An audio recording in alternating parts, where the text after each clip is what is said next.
আজকে বানিয়ে নিয়েছিলাম দই রুই। তো অনেকেই কিন্তু কাতলা মাছটা কিন্তু ঠিক পছন্দ করে না, তো তাই জন্য কিন্তু আজকে বানানো হয়েছিল দই রুই। তো চলো আজকে তোমাদের দেখিয়ে দিই এই দই রুইয়ের রেসিপিটা। তো প্রথমে ভালো করে দুটো মাছ কিন্তু আমরা করেছিলাম।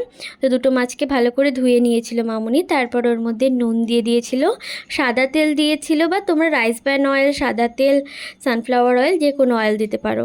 তারপর একটা বাটির মধ্যে দই নিয়ে তার মধ্যে ধনে গুঁড়ো দিয়ে দিয়েছিল, অল্প পরিমাণ মতো নুন দিয়ে দিয়েছিল, আর কাশ্মীরি লাল লঙ্কার গুঁড়ো দিয়ে কিন্তু খুব ভালো করে ফাটিয়ে নিতে হবে।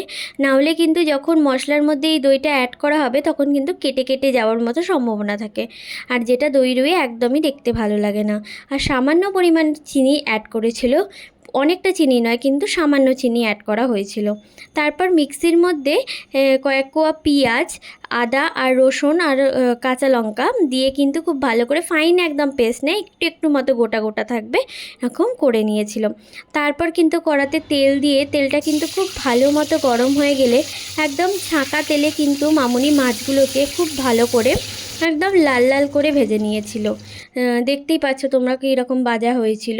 তো ভেজে তুলে নেওয়ার পরে কিন্তু মামুনি এখানে এলাচ, দারচিনি, লবঙ্গ আর তেজপাতা কিন্তু থেতো করে নিয়ে ওই তেলের মধ্যে কিন্তু ফোড়ন দিয়ে দিয়েছিল।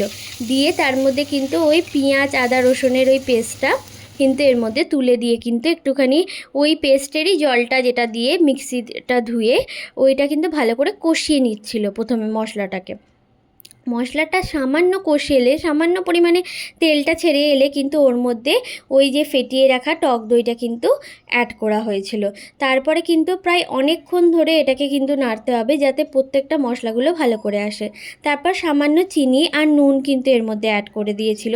দিয়ে ভালো করে মশলাটা কষে গেলে, কাঁচা গন্ধটা চলে গেলে ওর মধ্যে মাছ অ্যাড করে দিয়ে কিন্তু সামান্য জল দিয়ে কিন্তু ফুটিয়ে নিতে হবে, যাতে মাছের ভেতরে ওই মশলাটা যাতে যায়, যাতে এই মাছটা অনেকটা দই দই ভেতরে যাতে ফিলিংটা যায়। তো দেখতেই পাচ্ছ কীরকম ফুটে গেছে, এরকম ফুটলেই কিন্তু নাবিয়ে নিলেই রেডি আমাদের দই রুই।